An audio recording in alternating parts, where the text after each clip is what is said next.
안녕하세요. 사연에 빠지다의 DJ 민영입니다. 오늘도 첫 번째 사연 시작하기 전에 구독과 좋아요 버튼 눌러주시고요. 그럼 오늘의 사연 바로 시작해볼게요. 안녕하세요. 늘 고민만 하던 일을 오늘 실행에 옮겨봅니다. 사연을 꼭 한 번쯤은 시청해보고 싶었거든요. 저는 텔레비전이나 유튜브나 그런 데서 맛집 식당 소개가 흔히 다뤄질 때마다 엄마 생각이 나서 가슴 한구석이 시큰해지고는 하는 사람입니다. 금세 추억 여행을 다녀오게 되죠. 저희 엄마가 식당을 운영하신 바 있었거든요. 저에게는 세상에서 최고로 존경스러운 분입니다. 엄마가 원래 식당을 하려고 하셨던 분은 아니었어요. 먹고 사는 문제가 간절하니까 더 잘 살아보고 싶은 마음이 강했으니까 식당 일에 뛰어드셨던 측면이 강했죠. 저는 제 위로 언니도 있고 오빠도 있습니다. 제가 막내이고요. 언니하고 제가 12살이나 차이가 납니다. 꼭 맞게 띠동갑으로 태어났어요. 집에는 이런저런 일들이 많았어요. 썩 평탄하다고는 할 수 없었죠. 그런데다가 언니가 크게 아픈 일까지 있었습니다. 그때 제 언니는 고등학교 1학년이었는데요. 병원에 입원한 뒤 많이 울었어요. 나는 이제 끝났어. 입시도 망했고 대학도 못 갈 거고 아무 쓸모도 없는 사람이 될 거야. 의기소침해져서 절망까지 하던 언니를 옆에서 엄마께서는 달래주셨고 어떻게든 힘을 북돋아 주려고 애를 쓰셨어요. 어렸던 저는 눈만 말똥말똥하게 뜬 채로 그 광경을 보고 있었죠. 아직 한참이나 어린 막내 동생의 자기를 달래려고 애쓰시는 엄마의 모습까지 보면서 언니는 마음이 아파진 모양이었습니다. 엄마, 정말 미안해요. 내가 진작에 공부를 열심히 했어야 했어요. 중학교 다니는 내내 놀다가 이제서야 뒤늦게 마음 다잡았다고 하늘이 나한테 벌을 주나 봐요. 나만 생각해선 안 됐는데 동생들이 있다는 거, 내가 장녀라는 거, 이런 것들을 항상 명심했어야 했는데 그러지 못했어요. 엄마한테는 내가 진짜 잘못했어요. 엄마가 정신 차리고 제발 공부 좀 하라고 했을 때 반항했던 날들이 미치게 후회돼요. 하진아, 너는 어렸잖아. 그리고 너 지금도 어려. 그러니까 충분히 실수도 하고 때로는 잘못도 하는 거야. 엄마는 우리 큰딸을 한 번도 탓한 적이 없어. 부족한 걸로는 너보다 내가 훨씬 더 부족한 게 많은 사람인걸? 그러니까 미안해 하지 말고 치료에 전념하자. 꼭 나쁜 병을 물리쳐내는 거야. 아자아자. 알았지? 네, 엄마.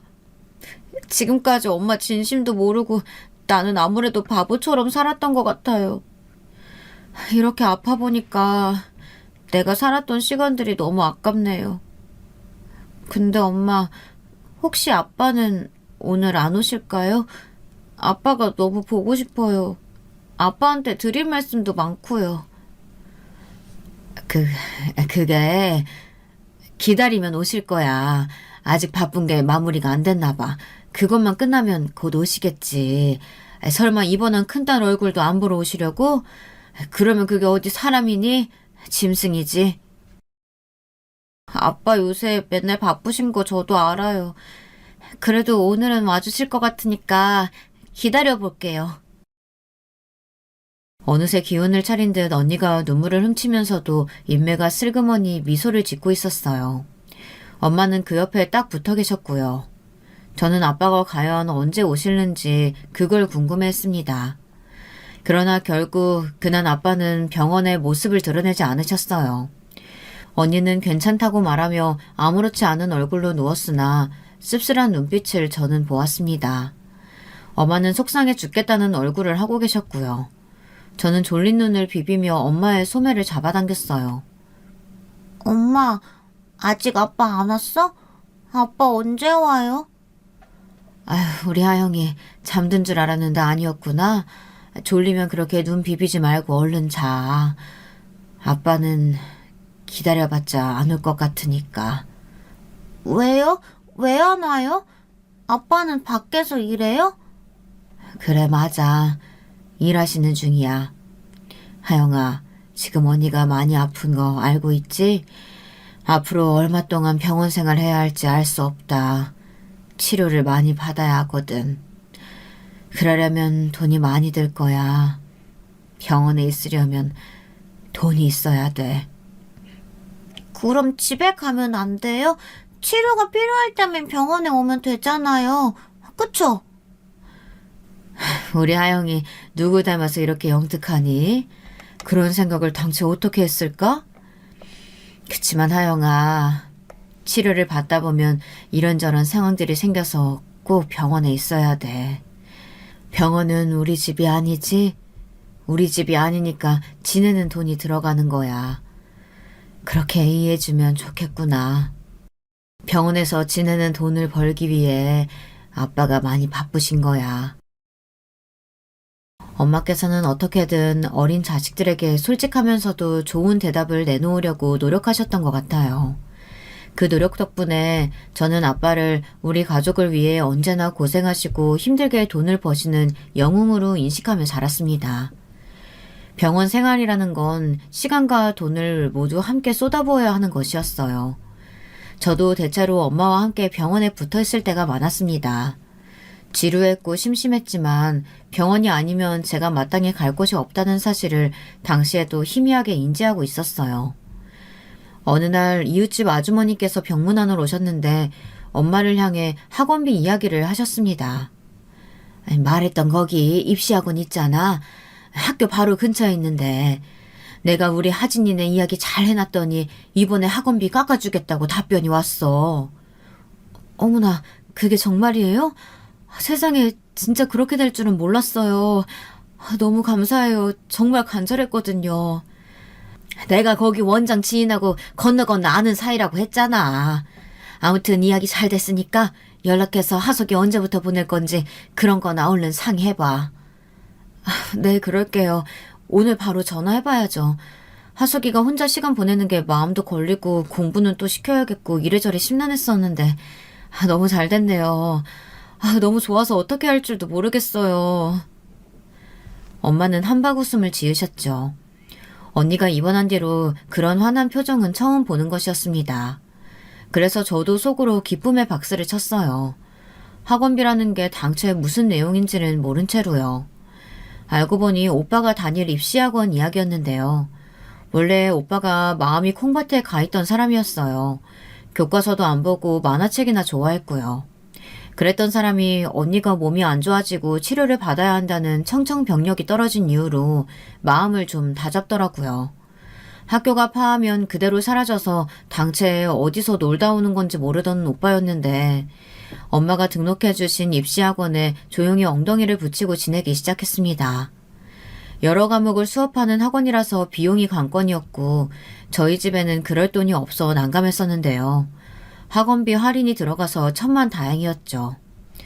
어쩌면 그게 저희 집의 풍경을 크게 바꿔놓은 한 획이었다고 생각됩니다. 오빠가 학원에서 공부를 하고 있을 때 저는 병원에서 그림놀이를 하며 시간을 보냈어요. 저는 손장난을 치듯이 가볍게 그리는 그림에 소질이 있었어요. 누가 알아준 것도 아닌데 원래부터 그런 재능이 있었습니다.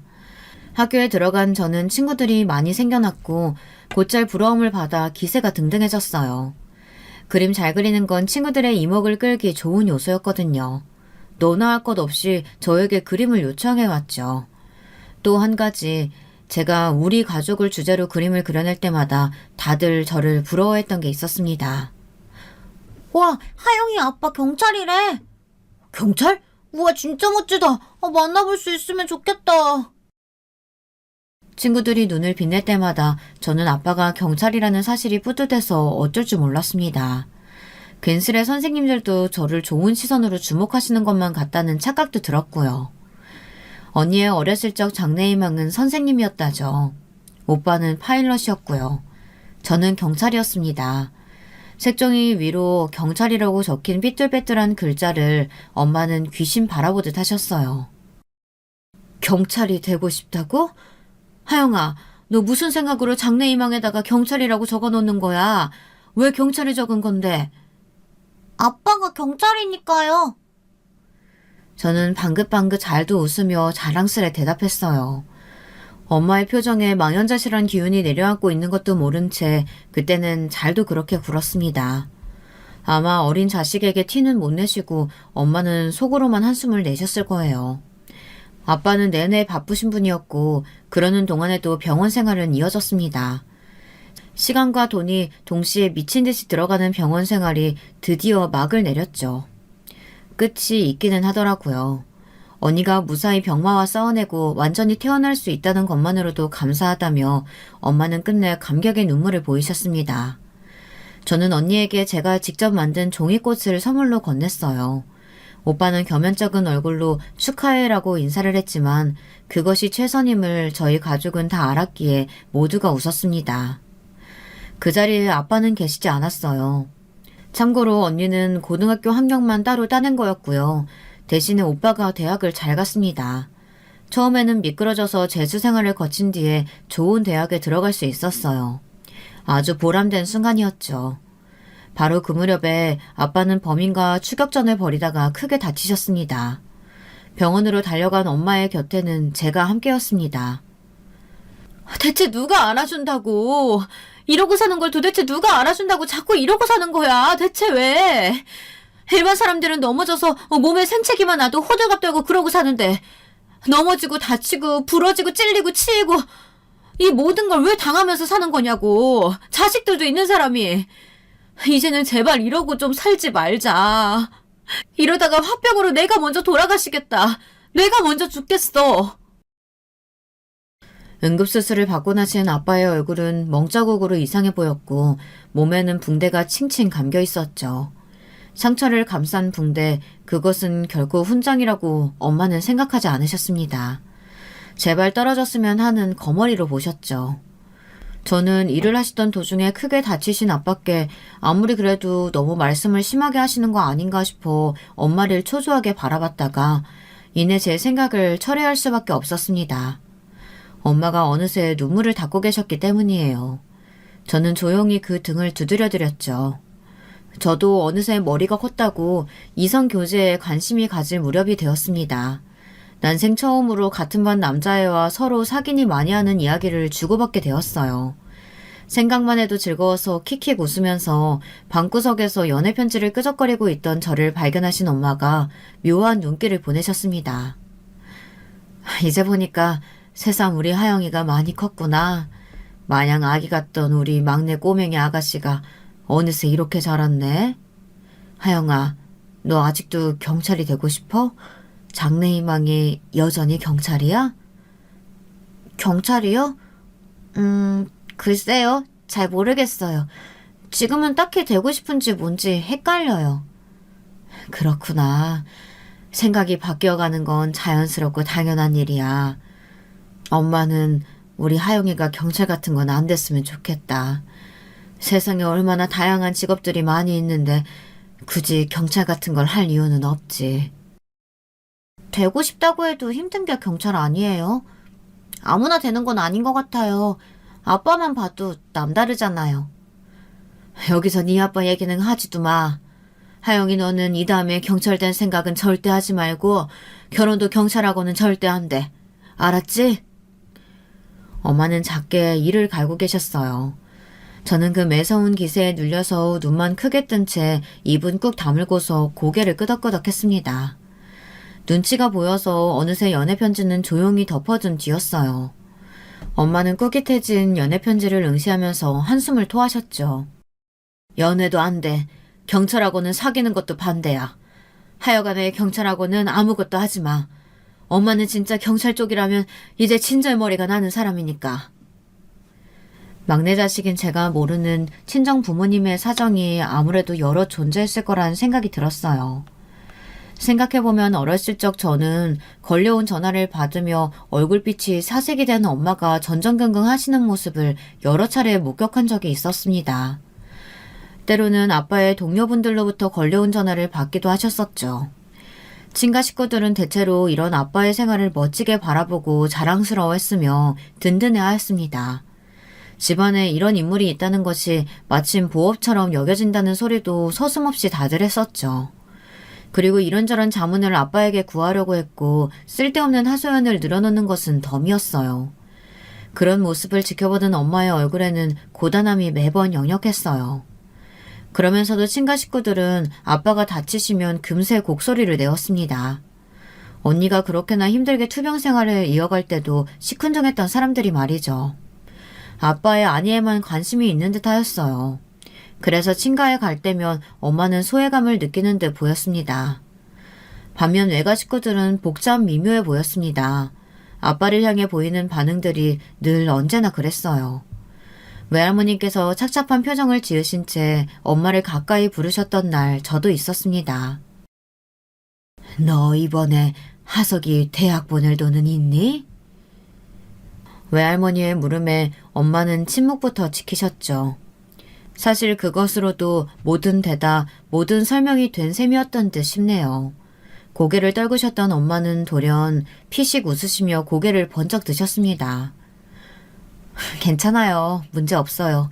땅을 파서라도 어떻게 해서든 무슨 일이 있어도 대학에 입학시키기만 하면 되니까요. 재수생활 기특하게 잘했는 내 새끼인데 다 해줘야죠. 해줄 거예요. 엄마도 아시죠? 제가 제 새끼들만 보고 가는 거요. 당당한 어투로 말씀을 하셨고 뒤에서 몰래 지켜보던 저도 덩달아 어깨에 힘이 들어갔습니다. 그러나 외할머니는 착잡한 얼굴빛을 그대로 두신 채 이런 대물음만 하실 뿐이었어요. 그래서 돈 없어? 그러자 이번에는 엄마가 떨리는 한숨을 뱉으셨고 그 숨에 딸려 나온 당당함은 밖으로 흩어져 사라져버렸습니다. 네. 미치겠어요, 엄마. 네. 저희 돈 없어요. 엄마의 목소리와 함께 제 심장이 쿵 하고 내려앉았던 것 같아요. 가슴이 막 아파왔죠.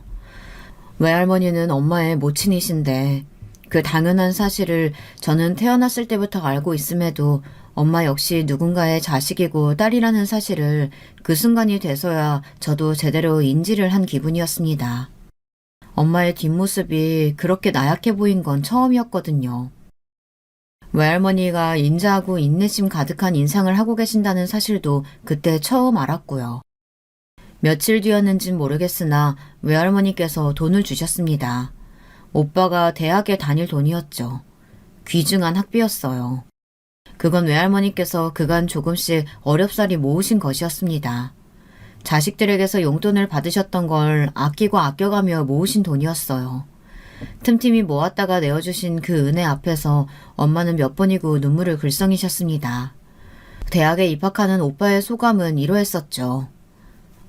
열심히 하겠습니다. 돈 걱정 없이 그렇게 사는 인생의 주인공이 되어볼게요.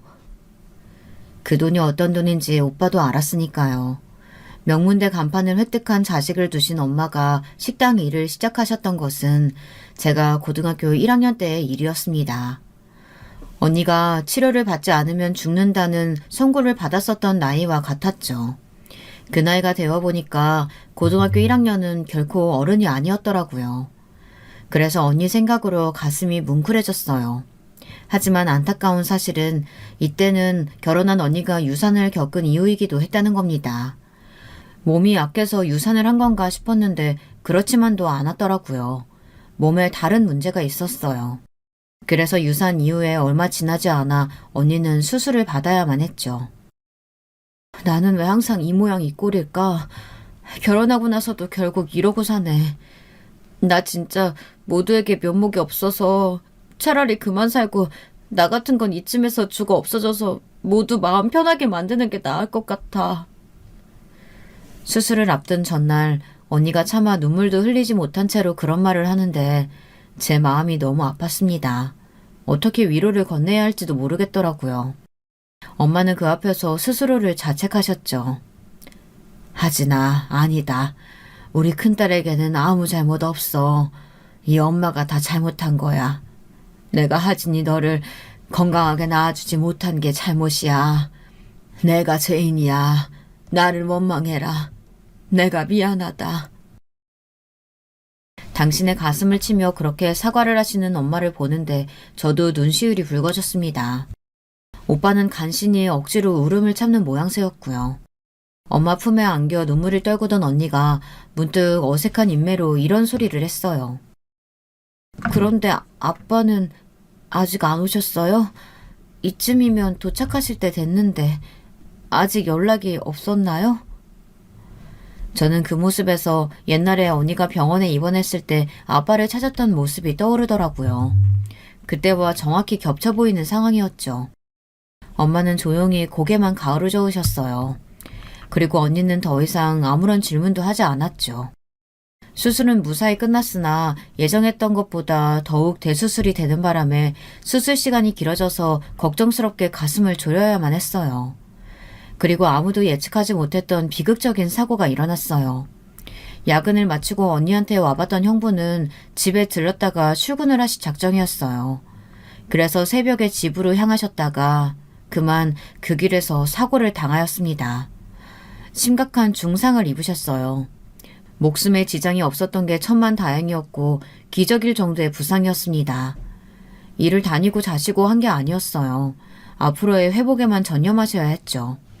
그리고 당연하게도 형부네 집안은 난리가 났습니다. 언니를 보살피러 병원에 들렀다가 형부가 그렇게 되신 것이었으니까요. 형부네 집안은 형편이 빠듯해도 가족들끼리 단란하게 열심히 살아온 집안이었어요. 그리고 형부가 꽤 오래전부터 그 집안의 실질적인 가장이기도 하였습니다. 언니보다 5살 연상인 형부는 수더분한 인상에 말수가 매사에 정중한 사람이었어요. 그런 점이 믿음직스러워서 아빠도 대번 당신의 사위를 마음에 들어 하셨었죠. 그랬건만 결혼 1년 만에 그런 일이 벌어진 거예요. 애초에 한번 크게 아팠던 사람하고 결혼을 시키는 게 아니었어. 멀쩡한 아가씨 만나서 결혼할 수도 있었을 텐데 반대하지 못했던 우리 식구들이 큰 실수를 저질렀구나. 우리 민영이가 얼마나 건실하고 건장한 아이인데 자기 가족이라며 끔찍하게 생각하는 착한 녀석인데 결혼 하나 잘못해서 이게 뭐야? 형부에게는 먼 친척 형들이 되신다는 분들까지 찾아와서 분통을 터뜨리셨습니다. 그곳은 바로 병원이었고 언니가 있던 병실이었어요. 저희 언니도 환자예요. 환자한테 지금 뭐 하시는 거예요? 그리고 이 병실에 저희만 있는 것도 아닌데 너무 무례하시네요. 제가 발끈해서 외치자 엄마께서 갑자기 제 팔을 잡으셨어요. 하영아, 너는 가만히 있어. 그치만 엄마, 형부가 그렇게 되신 게 언니가 그런 건 아니잖아. 게다가 누구보다 속상한 사람이 바로 언니인데 왜 계속 이런 소리를 들어야 돼요? 김하영, 엄마가 가만히 있으라고 했지? 저는 왜 저에게 화를 내시는 건지 엄마가 이해되지 않았습니다. 억울하기까지 했어요. 그리고 엄마는 정중한 자세로 그분들을 향해 허리를 숙이셨습니다. 마음 상하신 거, 너무나도 힘드신 거 다 압니다. 들을 말씀이 없고 면목이 없습니다. 하지만 그렇다고 해도 저희 딸이 그 원망을 받는 것은 가혹하다고 생각합니다. 탓하시려면 엄마인 저를 탓하세요. 제가 낳은 제 자식의 잘못은 모두 어차피 제 잘못이나 마찬가지니까요. 그러니 아직 수술받고 나서 회복도 다 하지 못한 아픈 제 딸에게는 그러지 마시고 사지 멀쩡하고 건강한 저를 원망하세요. 저를 욕하고 때리신다고 해도 전부 다 감수하겠습니다. 언니는 울고 있었고 저는 무의식적으로 주먹을 꽉 쥔 상태였습니다. 엄마의 이런 모습을 보는 게 자식으로서 정말 가슴이 무너져 내리더라고요. 원망의 화살을 돌리러 왔던 그분들은 엄마의 정중한 저 자세에 주춤하면서 저마다 할 말들을 잃어버렸죠. 상태가 무척 안 좋았던 형부는 며칠이 더 지나면서부터 빠른 회복세를 보이기 시작했어요. 장애로 남을까봐 걱정했던 다리의 상태도 기대 이상으로 회복되기 시작하였습니다. 불행 범벅에서 건져 올린 한 줄기의 희망의 씨앗이었죠. 오빠는 본인이 잘못된 선택만 내리지 않았어도 이런 상황에서까지 돈이라는 현실적인 문제 때문에 온 가족이 머리를 싸매지는 않았을 거라며 자책을 하고 있었습니다. 내노라 하는 대학을 나온 오빠에게는 크게 2가지 선택지가 있었어요.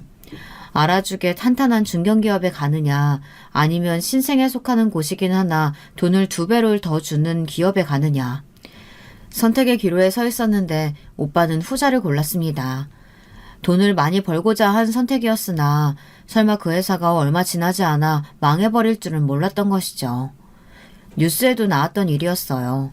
하루아침에 문을 닫은 회사의 이야기로 뉴스가 시끄러울 때 오빠는 커다란 충격을 입은 채로 집에만 박혀 있었습니다. 회사가 그렇게 되기 전에 이미 월급이 2달이나 밀린 상태였더라고요. 순진한 것도 아니고 아예 멍청했지. 내가 대학은 왜 나왔을까? 이렇게 멍청하게 살 것 같았으면 대학을 갈 필요도 없었는데 그간 내가 헛수고만 하면서 살아왔나 봐. 오빠가 그렇게 풀이 죽어 말하는 모습은 그때 처음 봤습니다. 저도 우울해졌고 일련의 상황들을 겪으면서 마음이 자꾸만 복잡해졌어요. 공부가 될 리가 없었죠. 저희 집에는 왜 자꾸 심란한 일들이 생겨나는 것일까 이런 부정적인 생각만 들었어요. 그러던 와중 친정 부모님이 크게 싸우셨습니다. 나라를 위한 거라고? 우리나라 사회를 위한 거라고? 그래, 참 멋있네, 당신. 직업적 사명감 하나는 아주 끝내주는 남자야. 당신하고 삶아떼고 살아본 내가 그건 인정할게. 근데 당신, 나는? 우리 자식들은? 우리는 생각 안 해? 우리를 위해서는 당신이 뭘 해줬는데? 한 번이라도 우리를 우선으로 둔 적이 있기는 해? 우리 위해서 하나라도 희생을 해봤냐고, 당신이? 하진 엄마, 한동안 잠잠하다 왜 또 이러는 건데? 왜 또 이렇게 성질 부려?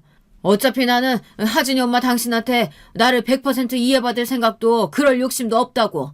진작에 이야기했었잖아. 기억나지? 아니, 기억 안 나는데? 이거 어떡하지? 암만 해도 내가 치매가 왔나 봐. 하나도 기억이 안 나. 당신은 내가 치매라고 하면 어떡할 거야? 당신이 일대를 치우고 나를 돌볼 사람이라는 생각도 안 들고 그렇다고 해서 좋은 시설에 보내줄 수 있는 돈이 있다는 생각은 더더욱 안 들어. 내가 대관절 당신의 뭘 보고서 지금까지 살아왔는지 모르겠다. 겁도 없지.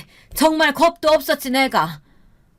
내가 도대체 뭘 안 해줬어? 뭘 못 해줬어? 내가 해줄 수 있는 한에서는 다 해주고 살았잖아. 돈이나 많이 벌어오든가 시간이나 많이 같이 보내주던가. 당신은 뭣도 아니야. 나와 우리 자식에게는 당신은 아무것도 아니었어. 허구한 날 당신이 밖에서 나쁜 놈 잡다가 나쁜 일 당하는 건 아닐까. 그런 생각하면서 가슴 졸이고 살기나 했었지. 엄마의 목소리에는 깊은 회한이 담겨 있었습니다. 그게 너무 깊디 깊어서 제 방문을 슬쩍 열어둔 채 엿듣고 있던 저도 숨을 죽여야만 했어요. 아빠의 한숨소리만 두어 차례 들려왔습니다. 엄마는 잠시 후 비웃는 소리로 이렇게 말씀하셨어요. 차라리 장사를 하지 그랬어. 그런 거라도 했으면 좋았잖아. 당신 성실하긴 하니까 식당이라도 성실하게 운영했다면 지금보다 형편은 아주 넉넉했을 거야. 그랬겠지. 하지만 그랬다면 지금의 내가 가진 자긍심은 없었을 거야. 웃기고 있네. 자긍심 같은 소리 하지 마. 그게 뭔데? 그게 밥이라도 먹여줘? 배를 불려줘? 당신은 나이 먹어갈수록 나아지는 게 아니라 더 심각해져가. 당신도 알지? 내가 낳은 자식들의 아빠만 아니었어도 나 진작에 당신하고 갈라섰어. 솔직히 마음 같아서는 지금도 그러고 싶어. 엄마가 그 정도로 분한 감정을 고스란히 아빠를 향해 직격으로 드러내신 건 거의 처음이신 듯하였습니다. 그동안 두 분 사이에 이런저런 일들이 있기는 했었으나 이토록 감정적인 설정까지는 아니었거든요. 저는 그날 밤 친정부모님이 이혼이라도 하시게 되면 어떡하나 상황이 영 좋지 못한데 이혼이라는 일까지 벌어지면 그걸 제가 감당할 수 있을까 싶어 밤새도록 잠도 못 이루고 뒤척였습니다. 이때까지만 해도 지금보다 훨씬 이혼이라는 이름이 가진 무게감이 남다르던 시절이었으니까요.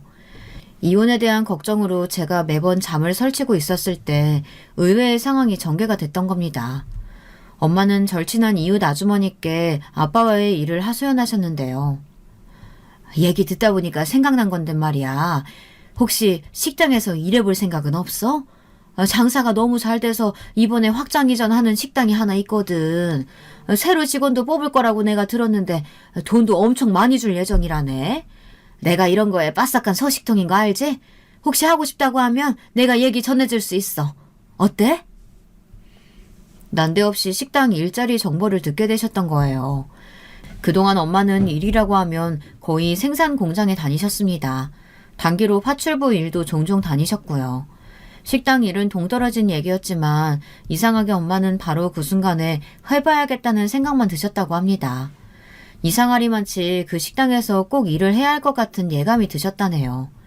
얼떨결에 그렇게 엄마가 식당 일에 처음 발을 들이게 되셨죠. 저는 친정 부모님의 이혼 결심 소식이 아니라 엄마가 식당 직원이 되셨다는 소식을 듣게 돼서 마냥 기뻤고요. 제가 너무 기뻐하는 모습에 엄마 또한 웃음을 지으셨습니다. 우리 하영이가 이렇게 좋아하는 모습 보니까 앞으로 식당에서 일을 하게 된 게 전혀 걱정되지 않고 기대만 되네. 엄마도 기분이 아주 좋아. 씩 웃으시던 엄마의 미소는 식당에서도 이어졌습니다. 싹싹하고 손이 빠르고 장깨를 부리지 않은 직원을 모두가 좋아하였죠. 엄마는 어느새 그 식당 사장님 내외에 깊은 신뢰를 받으시는 존재가 되어 있었답니다. 엄마가 부지런히 일을 하시며 돈을 버신 덕분에 언니와 형부가 건강의 회복에만 전념하며 힘을 낼 수가 있었어요. 그리고 시간이 지나면서 생각지도 못한 양상이 나타났는데 형부가 본인의 집안 식구들과 점차 소원해졌습니다. 언니와 부부 사이는 너무나도 좋았고요. 유산의 그때 이후로 6년이 지나서야 언니가 다시 임신을 했고 이번에는 무사히 아이를 품에 안았는데요. 출산 이후에 몸이 좀 약해져서 언니가 더욱 조심하면서 살게 됐어요. 아이를 키우는 것만으로도 벅차서 언감생심 일자리를 구할 수도 없었죠. 형부 또한 꾸준히 건강관리가 필요한 입장이었으나 그걸 열심히 지키면서 잘 살았었고요. 언니와 형부는 언제나 엄마에게 감사를 표했어요. 엄마가 아니었다면 힘들게 살았을 거라는 말을 허심탄회하게 하였죠. 엄마는 일을 시작하셨던 그 식당에서만 영영 머물지 않으셨어요. 그 식당의 사장님 내외께서는 집안에 사정이 생겨 외국으로 나가게 되셨고 그러면서 식당은 먼 친척분께 넘기게 되셨는데요. 그때는 이미 엄마가 당신만의 식당을 차릴 구상을 마치신 뒤였죠. 그걸 알고 계셨던 사장님 내외께서 엄마에게 이런저런 조언을 남겨주셨고 식당 자리까지 함께 봐주신 뒤 외국으로 떠나셨습니다. 엄마는 그 자리에 식당을 차린 뒤 첫 술에 부른 배를 두드리게 되셨고요. 열심히 쉬지 않고 식당에 일을 나가시며 고단한 몸을 이끌고 집으로 오신 뒤에도 공책에 식당의 이모저모를 정리하며 당신만의 조리법 연구일지를 적어 내려가시는 엄마를 보고 오빠도 일어날 수 있었습니다. 돈을 쫓는 게 아니라 본인이 하고 싶은 걸 쫓기로 한 거였죠. 놀랍게도 오빠는 번역 일을 하게 되었어요. 어렸을 때도 원작이 일본인 만화책을 즐겨보더니 그쪽에 관심이 있었나 보더라고요. 일본어 번역 일을 전문적으로 하게 되었고 굉장히 전문적인 사람을 만나 결혼까지 하게 됐습니다. 새언니는 컴퓨터로 디자인을 하는 사람이었는데 집안이 엘리트 집안이라서 처음에 그거 알고 저를 비롯한 저희 가족들은 다 뒤집어졌었어요. 아유, 사돈댁은 가방끈이 길어서 그걸로 줄 매달고 63빌딩 올라도 되겠더라. 엄마가 너스레를 떨며 고개를 저으셨었죠. 하지만 새언니네 집안에서 아빠의 직업을 굉장히 높게 사시며 좋아했다는 사실을 굳이 입에 올리진 않으셨습니다. 제가 보기에 친정부모님 두 분은 정 하나로 부부관계를 유지하고 계신다고 보기에는 그 정이라는 게 부족해 보였어요. 그렇다고 해서 서로의 이해관계 때문에 이혼은 안 하고 계신다고 보기에는 이건 더욱 납득이 어려웠죠. 세상에서 가장 알듯말듯한 문제가 바로 친정 부모님의 문제 같았습니다. 저는 조금 부끄럽게도 경기도에 있는 어느 전문대를 나와서 전공을 살리지 못한 채 이런저런 가벼운 일자리를 떠돌다가 결혼이라는 자리를 찾아갔는데요. 친정 부모님을 보자면 결혼 생활이라는 게 정말이지 이상한 점 투성 같았고 언니 부부를 보자면 결혼 생활은 서로만을 의지하는 것 같았으며 오빠 부부를 보자면 깔끔하고 건조하게 서로의 영역을 존중하며 사는 게 결혼 생활 같았습니다. 도대체 어떤 결혼 생활이 저에게 펼쳐질지 궁금했는데 신기하게도 남편도 저와 비슷한 생각을 하던 사람이었어요. 왜냐하면 시부모님께서는 장장 20년을 별거 생활을 하신 적이 있었기 때문입니다. 그런데 이혼은 안 하셨죠. 시아버지께서 상습적으로 바람을 피우시는 바람에 시어머니께서 화가 나서 그럴 거면 집 나가라고 한 게 시작이었다고 하는데 정말로 자세한 진실의 내막은 자식인 남편도 모르고 있었습니다. 그래서 남편 또한 결혼 생활이란 미지수라고 생각하고 있었던 것이었죠. 안 싸더니 식당 하신다는 게 난 또 기껏해야 백반집 하나 하시나 싶었는데 그게 아니라 아주 번듯하게 돈이 잘 벌리는 가게였구만. 어쩐지 세아가 나는 널 처음 봤을 때부터 우리 아들하고 천생연분 같았단다. 네 얼굴에 얼마나 복이 덕지덕지 붙었는지. 일단 제가 시어머니께 적어도 밉보인 며느리가 된 건 아닌 듯 싶었습니다. 시아버지 일 때문인지 걸핏하면 욱하시기 일수라고 남편에게 넌지시 들은 바가 있었고 그래서 걱정을 했지만 그건 기우였죠. 제가 어렸을 때부터 얼굴에 볼살이 없어서 복스러운 인상이 아닌데 저에게 그런 희한한 칭찬을 해주셨고요. 무척 살갑게 대해주셨습니다. 남편은 되게 떨떠름했어요. 시어머니께서 하도 감정의 기복이 심하고 막무가내로 말씀도 많이 하셔서 남편은 자라면서 상처를 많이 받았다고 합니다. 안정적인 가정환경에서 남편은 자라지 못한 거였죠. 정서적인 충족감을 느껴본 적이 없었던 남편은 저와 결혼해서 마음의 안정을 찾고 싶다고 했어요. 막내 하영이까지 다 커서 결혼하는 것을 보게 되다니 잘된 일인데 기분이 이상하구만. 제가 소위 대박 가게라고 불리는 식당을 운영하는 집 딸이라서가 아니라 저와 성격이 잘 맞아서 결혼하고 싶다고 하는 남편을 저희 가족들은 모두 환영해 주었어요. 엄마마저 쌍수를 들고 반겨주셨는데 오로지 아빠 한 분만 씁쓸한 미소를 머금고 있으셨어요. 아직은 막내인 저를 보내실 준비가 안 되었다는 말씀도 넌지시 건네셨고요. 그러나 저는 그 소리를 못 들은 척 하였습니다. 어렸을 적 저에게 영웅이셨던 아빠는 제가 자랄수록 가깝고도 먼 존재로 여겨지게 되었어요. 힘들거나 슬플 때 혹은 기쁠 때 모두 함께한 사람은 엄마이시지 아빠가 아니셨으니까요. 그건 언니나 아빠도 비슷하게 생각하고 있는 듯 싶었습니다. 솔직히 저는 이런 생각도 해본 적이 있었어요. 저희 자식들이 죽으면 구슬표 울며 슬퍼하고 후회하실 것 같은데 엄마가 돌아가시면 눈물이나 보이실까 하는 생각이었죠. 엄마가 돌아가시더라도 그렇구나 하고 마실 것만 같았습니다. 엄마의 식당이 벅찰 정도의 기세로 잘 되고 있거나 말거나 관여를 안 하시는 아빠를 보며 제가 남남이라고 할지라도 저것보단 가깝겠다 싶어서 그런 못난 생각을 했던 거였죠. 하지만 그건 크나큰 제 착각이었다는 사실이 몇 년 지나지 않아 밝혀지고 말았습니다. 평소처럼 그날도 부지런히 하루 일과를 시작하셨던 엄마는 식당으로 향하시던 길에 심근경색으로 정신을 잃고 쓰러지셨습니다. 그리고 이송된 병원에서 끝끝내 숨을 거두셨어요. 더 이상 아무런 고충도 없고 책임감을 등에 지고 살지 않아도 되는 그런 안식이 있는 곳으로 영원히 떠나셨습니다. 그때 저는 작은 사무직 일을 하고 있었고 그날은 퇴근을 식당으로 해서 일을 도와드리고 엄마와 시간을 보내기로 예정이 되었던 날이었어요. 그런데 이게 뭐예요? 엄마, 이거 지금 꿈이죠? 이거 현실일 리가 없잖아요. 고생만 하시고 자식들 위해서 한평생 쉬지도 못하신 엄마가 왜 억울하게 일찍 세상을 떠나가셔야 해요? 이건 아니잖아요. 저는 엄마의 잠긴 눈을 애처롭게 바라보다가 울부짖은 뒤 잠시 정신을 잃었습니다. 깨어나 보니 남편이 곁에 있었죠. 울고 있었습니다. 그 모습을 보고 꿈이 아닌 걸 재차 알아차린 뒤 저는 다시 울기 시작했어요. 배를 어루만지면서 말이죠. 저는 그때 임신한 지 4개월 차였거든요. 그래서 엄마도 무척 기뻐하시던 시기였어요. 설마 이런 끔찍한 일이 갑자기 벌어질 줄은 몰랐습니다. 장례식장에서 오빠는 묵묵하게 도리를 다하고 있었고 언니는 당장이라도 쓰러질 것 같은 얼굴을 하고서는 꿋꿋하게 버텼습니다.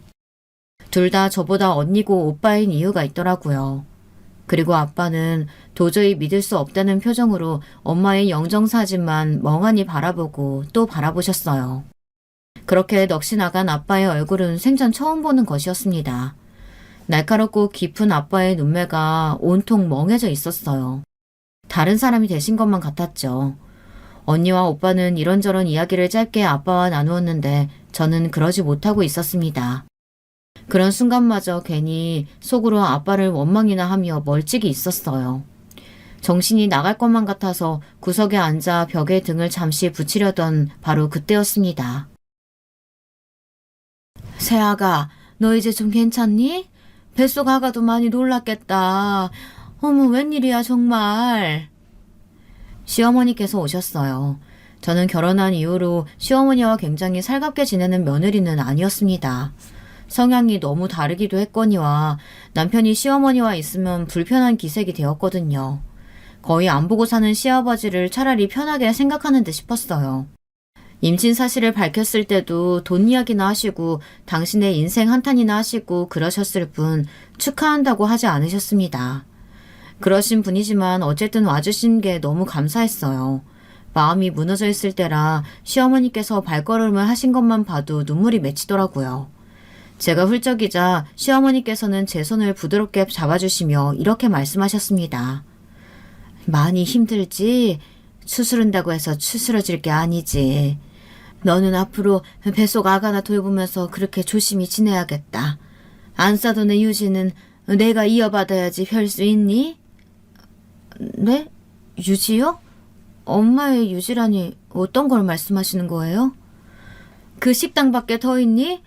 앞으로는 내가 그걸 좀 해봐야겠으니까 그 문제에 있어서는 너하고 네 집안 사람들하고 전부 미리 마음을 놓고 있었으면 해서 내가 시간 끌지 않고 지금 말하는 거야. 갑자기 그게 무슨 말씀이세요? 저희 엄마가 일구신 소중한 식당을 대뜸 받아가시겠다뇨. 이해가 안 되네요. 차라리 제가 하면 했죠. 너는 컴퓨터 똥땅거리면서 앉아서 일하는 게 적성에 맞는다고 지금 거기도 안 그만두고 그러고 있던 거잖아. 내가 그거 다 아는데 무슨 식당 일이니? 그렇다고 해서 네 형제들 중에 누구 하나 식당 할 만한 이가 있기는 해? 식당 운영이라는 게 좀 힘들고 고되니? 그러니까 안사돈도 그렇게 가셨지. 그 힘든 일 내가 맡아서 하겠다는데 너는 감사하다고는 못할 망정. 식당 매출 얼마 나오는지 어머님도 최근에 들어서 알고 계시잖아요. 연 10억은 찍어요. 힘들고 고되다고 하시면서 희생하시는 것처럼 말씀 꾸며내실 식당은 아니라고 생각하는데요. 점점 머리가 차가워지고 정신이 또렷해지는 기분이 들었어요. 정신을 차려야 하는 순간이라고 저 스스로 경고등을 켰었나 봐요. 눈물을 뚝 그치고 싸늘하게 말을 이어가는 저를 시어머니께서는 못마땅하게 째려보셨습니다. 상태가 아주 멀쩡하네. 말도 잘만 나불거리고. 고생하다 죽은 모친 불쌍해서 우느라 제정신이 아닐 줄 알았는데 이거 참 의외구나. 그렇다고 해도 너는 그 식당 영 안 어울려. 내가 하고 싶다니까 네가 그렇게 좀 만들어줘. 예전에 잠깐 식당 일 해보신 게 전부잖아요. 평소에 음식도 잘 안 해드시잖아요.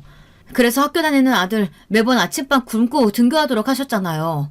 그거 제가 다 아는데 무슨 말씀하시는 건지 모르겠네요. 못 들은 걸로 할게요. 그래, 내가 솔직하게 말하마. 내 인생 안 풀린 게 화딱지가 나서 그런다. 그 식당 내가 맡아서 보상받고 싶어 그래. 됐니? 나는 짜증나게 지지부진하게 살았는데 죽은 네 애미는 그렇게 잘 되는 식당 해왔잖아. 부러워 죽겠어.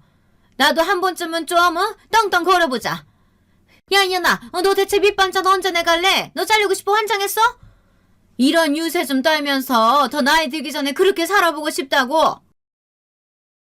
시어머니의 이야기를 듣고 나서 제가 기가 막혀서 웃음도 안 나왔어요. 진짜 정신이 나간 분 같더라고요. 대박 식당을 운영하면서 유세 부리고 떵떵거리고 싶은 게 진짜 바람이라니. 돌아가신 엄마가 그런 마음으로 일구신 식당이 절대 아니었습니다. 제대로 화가 솟구친 제가 이를 갈며 정확히 말씀드렸죠. 꿈 깨세요. 죽었다 깨어나도 불가능한 일이니까요. 그러자 시어머니께서 눈에 힘을 주시더니 제 뺨을 세게 때리셨어요. 어찌나 세게 맞았는지 귀가 다 멍멍했습니다. 그 소리가 하도 커서 모두의 시선이 이쪽으로 향했는데 그에 앞서 움직이는 사람도 있었습니다. 당신 뭐야? 감히 내 딸한테 손을 올려?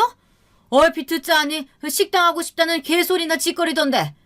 하진 엄마 피와 땀으로 성공한 식당 어디서 날름 가로채려고 해? 이런 미친년을 봤나? 이걸 찢어 죽일까 아님 때려 죽일까? 아빠가 눈 하나 깜짝하지 않고 매서운 기세로 다가와 말씀을 하셨습니다. 저는 당연히 자식이니까 이렇듯 제대로 날이 선 기운을 드러내시는 아빠의 모습을 본 적이 없었어요. 범죄자들에게나 그러셨을 테니까요. 하지만 이날 아빠의 숨겨진 모습을 마주하자 저도 모르게 딸꾹질이 나올 정도였어요. 그만큼 압도적으로 살벌했습니다. 시어머니께서는 저절로 몸이 떨리시는 모양이었죠. 그러면서도 억지로 인매를 올리시더군요. 전직 형사시잖아요. 사람 함부로 때리면 어떻게 되는지 아실 텐데요. 아니지. 함부로 보복하시면 안 되는 거 아실 텐데요. 정신을 다잡기 힘드신 건지 신랄하게 말씀을 뱉으시려는 와중에도 계속 횡설수설을 하셨습니다. 그러시더니 장례식장에 모두가 비난의 눈초리를 보내는 것을 확인하시고는 급히 몸을 돌리셨습니다. 저에게 입모양으로 너 나중에 보자라고 말씀을 남기시는 것도 잊지 않으셨죠. 하영아, 괜찮니? 어디 얼굴 좀 보자. 저는 괜찮아요. 그보다 도와주셔서 감사해요. 감사하다니 당연히 내가 할 일이었다. 내가 당연히 자식을 위해서. 말씀을 이어가시던 아빠는 돌연 손으로 얼굴을 가리고 흐느끼기 시작하셨어요. 당신의 지난 모든 날들 그리고 엄마가 떠오르신 거죠. 저는 뜨거운 눈물을 흘리며 아빠를 안아드렸고 어느새 언니와 오빠까지 다가와서 모두 함께 부둥켜 안게 되었습니다. 정말 미친 듯이 울었고 다 울고 나니까 왠지 모르게 후련하더라고요. 저는 정신 나간 시어머니를 앞으로 상대 안 하면 그만이라 여겼으나 아빠는 생각이 다른 모양이었어요. 전직 형사라는 명패에 흠집을 남기지 않으시기 위해서라도 이대로 물러서지 않으실 작정이었습니다. 저를 때리신 시어머니를 고소하신 겁니다. 나는 고소니 뭐니 이런 법 어쩌고 하는 거는 TV에서만 본 게 다인 사람인데 이런 순진한 사람을 골려먹으려고 들어? 지 애미 따라 뒤졌으면 하는 며느리녀는 그렇다 치고 너는 대체 뭐야? 기껏 키워놨더니 아들이라고 있는 게 이따위로 도움 안 되고 있는 거야? 이 죽일 놈의 자식! 시어머니께서는 남편에게 몇 번이고 연락하셔서 화를 내셨습니다. 참다 못한 남편이 결국은 시어머니의 연락을 받지 않기 시작하였고 열이 끝까지 뻗치신 시어머니께서는 누군가를 만나실 생각이 드셨나 보더라고요. 그 상대를 알고 보니 이따금 만나고 계셨던 불륜 상대였습니다. 그렇게 시어머니께서 불륜 상대를 만나서 이런저런 하소연을 하시려고 다른 지역으로 가셨다가 거기서 낙상 사고를 당하셨습니다. 심지어 그 불륜 상대와 옥신각신을 하시던 와중에 그렇게 되셨어요. 각종 치료비 청구는 그래서 그 상대에게 하면 되었는데 문제는 시어머니께서 그때 잘못되시는 바람에 이제는 영영 휠체어가 없이는 이동하지 못하게 되셨다는 겁니다. 안 돼. 나는 연매출 10억 벌리는 식당 운영해야 한단 말이야. 이렇게 되면 안 되는데. 이게 아닌데. 내가 왜 이 꼬라지가 돼야 되는 거야. 나 말고 이렇게 돼야 되는 연놈들이 세상에 얼마나 많이 날렸는데. 대체 내가 왜? 그런데도 식당 이야기를 입에 담으셔서 저와 남편이 얼마나 놀랐는지 모릅니다. 그 울부짖음을 보며 약간은 소름이 돋기까지 했었죠. 엄마의 모든 것이 담긴 그 식당은 아빠가 지켜가기로 하셨어요. 진솔한 아빠의 각오를 보신 식당에서 오래 함께 인연을 이어온 직원분들이 일심동체로 그 이전보다 더욱 열심히 해주셨고요. 엄마의 부고를 뒤늦게 접하신 어떤 분들이 와주셔서는 아빠에게 귀중한 조언을 주기도 하셨습니다. 그분들은 바로 오래전 엄마가 처음 식당 일을 하셨을 때의 그 사장님 내외셨어요. 참 감사한 인연이더라고요. 식당의 잡일은 언제나 형부가 때마다 와서 맡았답니다. 누구보다 엄마를 존경하고 그리워하는 사람 중 하나가 제 형부예요.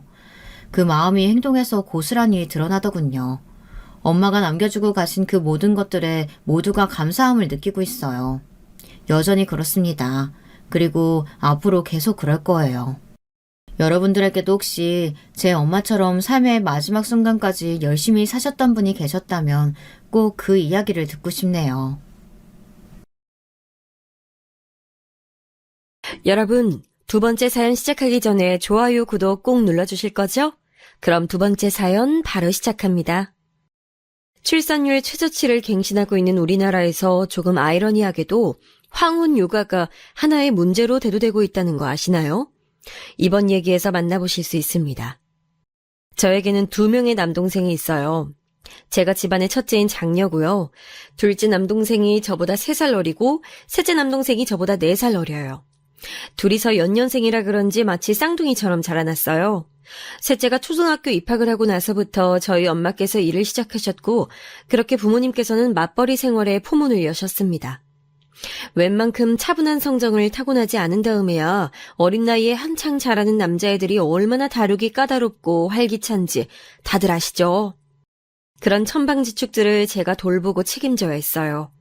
제가 그때 12살 초등학교 5학년이었는데 이땐 슬슬 사춘기 온 여자애들이 꽤 있었거든요. 여자애들이 남자애들보다 발육이나 정신적인 성숙이 빠르니까요. 그래서 저도 나름 예민해지기 시작한 때였고 어느새 이성에도 호기심이 생겨서 좋아하는 남자애 때문에 학교에선 온통 그런 생각뿐이었죠. 저도 저만의 세계를 가지기 시작했다는 의미예요. 하지만 이 동생놈들 때문에 저는 멋부리기 좋아하는 여자애들 패거리에 껴서 놀 수도 없었고 좋아하는 남자애랑 시시덕거릴 수도 없었죠. 동생들을 챙기려면 수업 종치자마자 학교 문을 나서야 했거든요. 동생들한테 알아서 놀라 그러고 전 저대로 시간을 보내고 싶었는데 이 얍삽한 놈들이 저한테 그럴 기회를 안 줬어요. 누나, 우리 없으면 누나 친구들이랑 시내 놀러 가려고 그러는 거지? 우리 그런 거 다 알아. 우리 빼고 못 놀게 우리가 계속 막을 거야. 누나, 친구들 사이에서 인기 없는 사람으로 우리가 만들어줘야겠다. 둘째 녀석이 어렸을 때 얼마나 얄미웠는지 몰라요. 자기 형 따라서 셋째 녀석도 똑같이 행동했었고요. 제가 자기들 두고 밖에서 시간 보내고 오면 그걸 자기들 일기장에다 적었고요. 그걸 부모님께 꼭 보여드렸어요.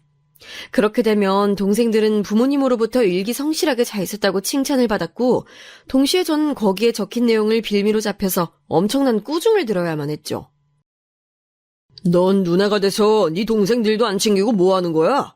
네 동생들 간식 챙겨주고 밥 때 되면 밥 챙겨주고 숙제 검사해주고 애들 씻겨주고 다음날 준비물 가방 챙겨주고 매일 이런 거나 성실하게 잘하면 넌 그걸로 우리 집 최고 효녀가 되는 거야. 기집애가 쓸데없이 허파에 바람이나 넣지 말고 네 동생들이나 성심성의껏 돌보면 돼. 제가 동생들의 전용 식모였던 걸까요? 전 아빠의 말씀이 제기에는 넌 네 남동생들 돌보기 위해 먼저 태어난 기집애일 뿐이다 이렇게 느껴졌어요. 제가 아무리 용돈 고이고이 모아다가 생신날 작은 선물이라도 사드리고 어버이날에 정성껏 카네이션 준비해서 바치면 뭐라나요. 남동생 2명이 삐뚤삐뚤한 글씨로 색종이에다가 대충 아빠 사랑해요 이것만 적어도 제가 준비한 모든 것들을 앞질렀는데요. 전 또래에 비해 키가 빨리 큰 편이었기 때문에 체형이 좀 성숙했는데 그럼에도 시장통에 자리한 아동복 매장에서 제 옷을 제가 초등학교 졸업할 때까지 엄마께서는 사다 입혀주셨네요. 거기가 정말 옷이 저렴한 곳이었거든요. 저도 패션이라는 것에 눈을 떠서 예쁜 것도 입어보고 싶었는데 한 번도 그러질 못했어요. 엄마, 나도 반짝이 달린 티셔츠 사주면 안 돼? 반 친구들은 그거 하나씩 다 있단 말이야. 난 크게 달린 건 바라지도 않으니까 작은 거 달린 티셔츠라도 하나만 있으면 상관없는데. 그거? 엄마가 보니까 애들 입고 다니는 거 예쁘지도 않더라. 그리고 그거 너무 한철 유행이야. 내년만 돼봐라. 그거 아무도 안 입고 다니지. 동생들은 자기들이 입고 싶다는 거 떼쓰고 졸라대면 엄마가 사주잖아. 근데 나는 왜 안 사줘? 이럴 거면 엄마 돈 벌러 왜 나가는 거야? 엄마 돈 벌러 나가기 전이랑 지금이랑 달라진 거 없어. 내가 듣기엔 똑같아. 초등학교 6학년 때 새학기가 생각나네요. 그때 엄마랑 싸웠었죠. 맞벌이를 다니시기 시작한 엄마, 그 이후로 저는 동생들 때문에 제 모든 여가 시간을 잡혀 있어야만 했는데 아무런 보상이 돌아오지 않으니 짜증났었죠. 도대체 엄마께서 밖에 나가 벌어오시는 돈은 다 어디로 가는 걸까 싶었어요. 제가 돈 얘기를 꺼냈더니 엄마께선 무척 당혹스러워 하시면서 차마 대꾸도 안 하시고 저에게서 고개를 돌려버리셨던 것 같아요. 저는 죄인이 된 것 같아서 그냥 이불을 뒤집어 쓰고 울면서 잠이 들었던 기억이 납니다. 그날 동생들은 이불 위로 저를 때려댔고 심지어는 발로 저를 걷어찼었죠.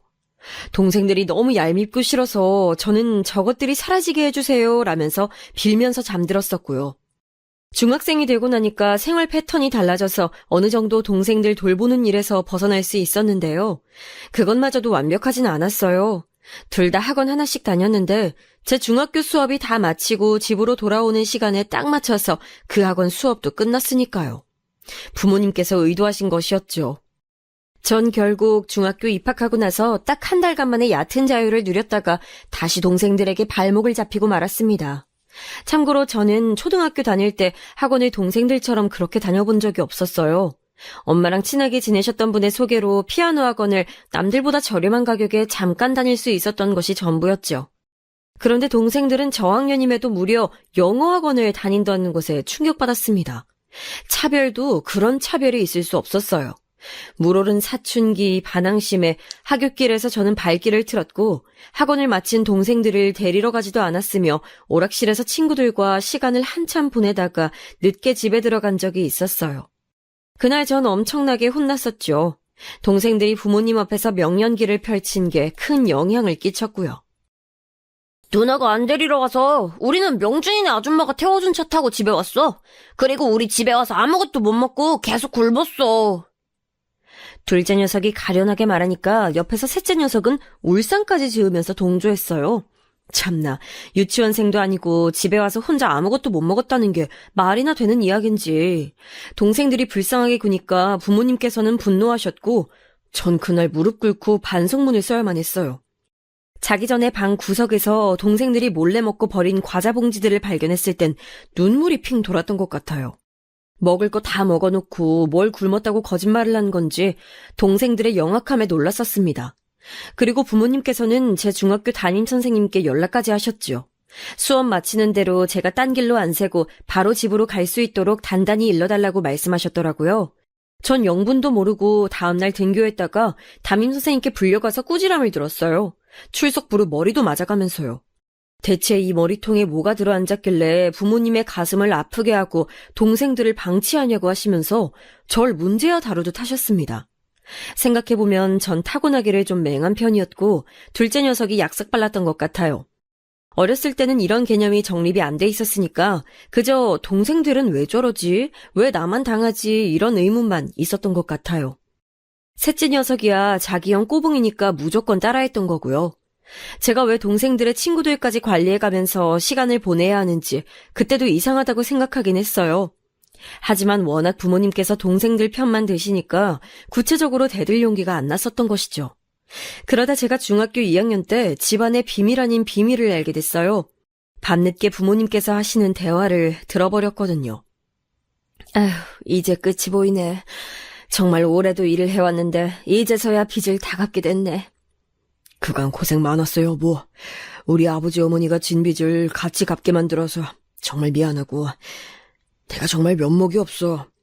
그래도 우리 이제 앞으로는 우리 돈 모으고 쓸 일만 남았잖아. 애들 앞날 생각하면서 잘해보자. 그래야지. 애들 아니었으면 나 못 버텼어. 내가 한 푼도 지지 않은 빚을 내가 왜 갚아야 돼. 애들 아빠의 집안이니까. 애들 할아버지 할머니니까 내가 희생한 거지. 그리고 우리 집 장녀가 자기 동생들 그렇게나 잘 보고 책임져 주니까 내가 밖에 나가서 돈 벌고 그럴 수 있었던 거야. 우리 딸이 생활력도 강하고 책임감도 강한 것 같지? 자기 동생들 대학 갈 때까지 자기 목 잘 해주리라고 난 믿어. 우리가 첫째를 딸로 낳길 정말 잘한 것 같아. 이럴 수가. 알고 보니까 친가 쪽에 빚이 있었고 그걸 갚기 위해서 엄마께서 맞벌이를 자처하시면서 돈을 벌어오셨던 거였어요. 그러실 수 있었던 건 제가 있어서기도 했고요. 제가 말썽쟁이 동생들을 도맡고 있었으니 엄마께서 자유로이 경제생활을 해오실 수 있었던 건데요. 다른 건 다 그렇다고 치겠는데 저희 집이 어째서 할아버지 할머니께서 반쯤은 사기 행각에 휘말려서 억울하게 지고 마셨다는 빚을 전적으로 갚아줘야 했는지 그걸 이해할 수가 없었어요. 또한 아빠의 말씀으로 밀어보건대 저는 동생들이 성인이 될 때까지 그저 묵묵하게 뒷받침이나 하는 말 잘 듣는 식모 취급인 게 분명해 보였습니다. 동생들이 공부를 열심히 해서 대학을 잘 가길 바라신다는 소망은 열심히 드러내고 사셨으나 저에겐 그 어떤 요구도 하지 않으셨어요. 성적을 물어보신 적도 없었고요.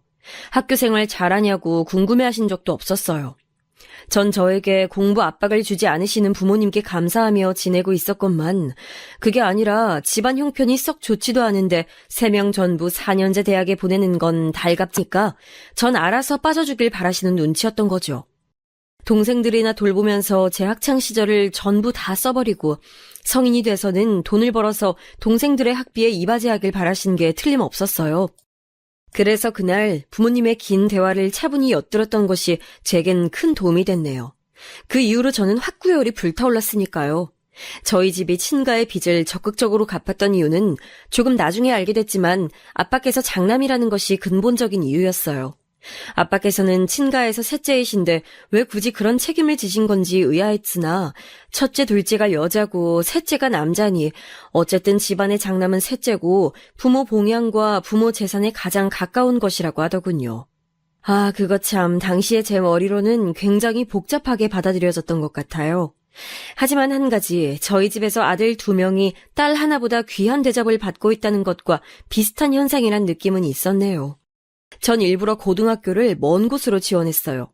제 학업에는 일절 관심 없으신 부모님 덕분에 그런 일을 칠 수 있었네요. 당장 고등학교에 입학한 직후부터 저는 동생들과 아주 멀리 멀어질 수 있었죠. 새벽에 등교하고 깜깜한 밤에 귀가를 했으니 부딪힐 거리조차 없었어요. 너무 행복했던 것 같아요. 고등학교 입학하고 첫 중간고사 시험 기간을 대비하던 때 집에 와서 늦은 시각에도 문제집을 펴보고 있는데 갑자기 뒤에서 다가온 둘째 녀석이 제 뒤통수를 딱 때렸어요.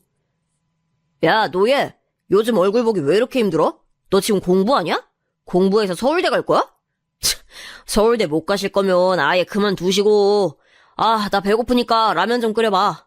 아, 뭐해? 지금 당장 부엌으로 뛰어가서 라면 물 올리라고. 노예 주제에 어디서 주인님한테 등 보이고 공부하는 척 흉내를 내. 와, 순간 어디서 이런 악마가 나왔나라는 생각이 들었던 것 같아요. 둘째 녀석은 그때 중학교 1학년이었는데요.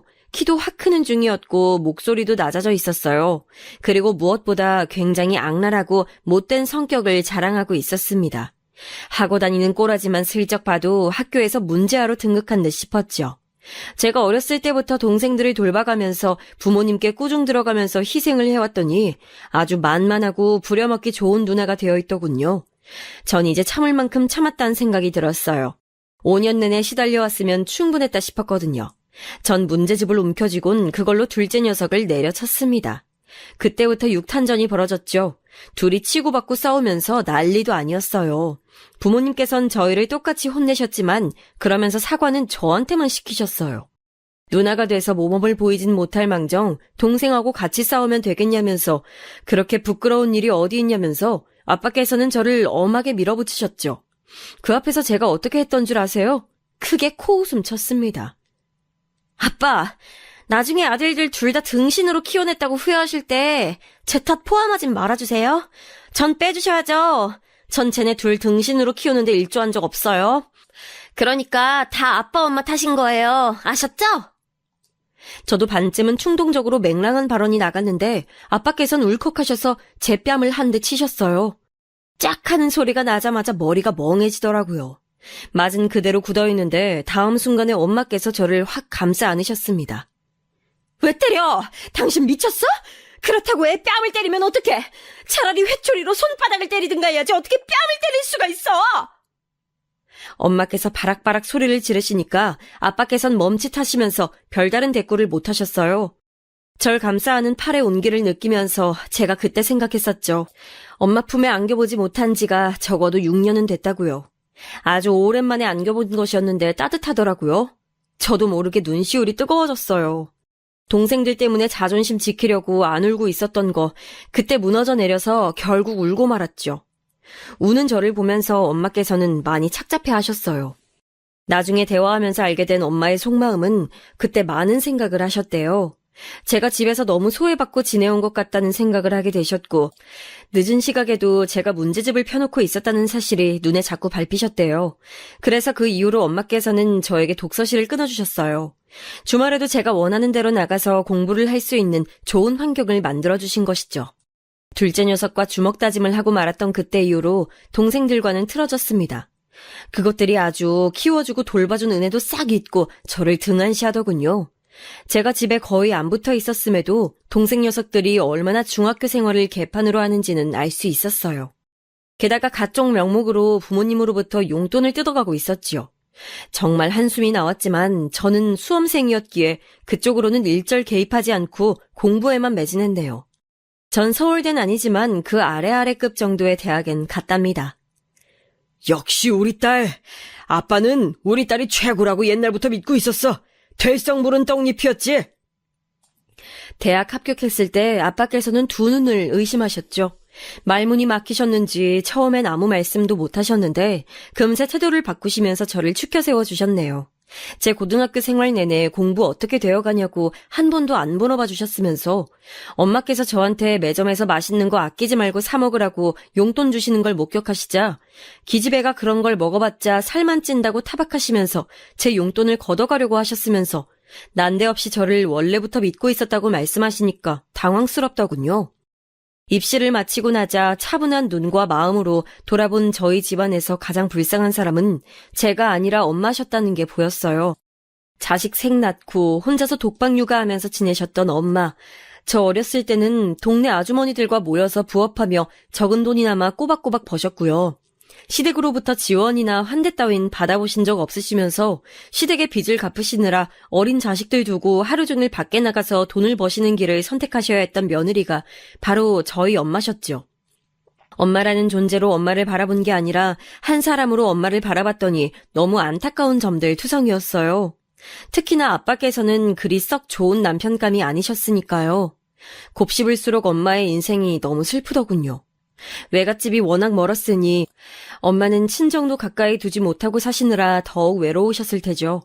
딸이라곤 하나밖에 없는 제가 너무 딱딱했었던 것 같아서 죄송스러웠어요. 예전엔 성인이 되고 나면 이놈의 집구석 따위는 버리고 동생들한테 나중에 복수하겠다는 마음까지 있었는데 막상 성인이 되고 나니까 그럴 생각보다는 내가 어떻게든 잘 돼서 뭐라도 해야겠다는 마음이 드네. 전 대학 등록금이 아까운 짓은 안 하겠다는 일념으로 열심히 대학 생활하면서 아르바이트도 병행했죠. 대학 졸업 직전에는 넓은 세상이 보고 싶어서 해외도 다녀왔고요. 그러자 사고방식이 많이 달라졌어요. 그래서 대학 졸업한 후에 고민을 하다가 아예 1년간 저기 멀리 호주로 가서 살다 왔습니다. 1년간 지내면서 돈도 벌고 영어도 배우면서 즐겁게 고민 없이 지낼 수 있었던 것 같아요. 그런데 다녀와 보니까 엄청난 소식이 절 기다리고 있었습니다. 둘째 녀석이 결혼을 한다고 했어요. 내가 잘못 들은 건가? 아니 지금 나이가 몇인데 결혼이라니. 여자애가 한참 연상도 아니고 둘이 1살 차이라며. 근데 결혼을? 뭐라고? 혼전 임신? 제가 기겁을 했고 엄마께서는 손으로 머리를 짚으며 한숨 푹 내쉬셨습니다. 정말 어이가 없더라고요. 자기 친구들은 이제 한창 군대 입대하고 그럴 때인데 혼전 임신으로 결혼이라뇨. 제가 고등학교 때 둘째 녀석하고 싸운 이후로는 거의 남처럼 지냈었어요. 말도 별로 섞어본 적 없었고요. 근데 혼전 임신 소식 들으니까 진짜 황당해서 웃음만 나왔고 대체 여자 쪽이 어떤 사람인가 궁금하기도 했었네요. 이 여자를 제가 큰 올케라고 칭할게요. 큰 올케는 둘째 녀석보다 1살 연상이었고요.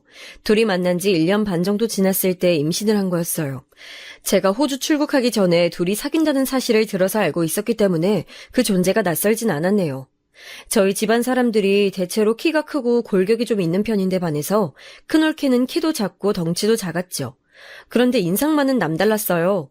눈이 부리부리했고 목소리도 카랑카랑했네요. 그래서 솔직히 별로 좋은 이미지는 아니다 이런 생각만 슬쩍 했었는데 한 식구가 되니까 떨떠름하더라고요. 둘째 녀석은 경기도 소재의 4년제 대학을 다니던 중이었고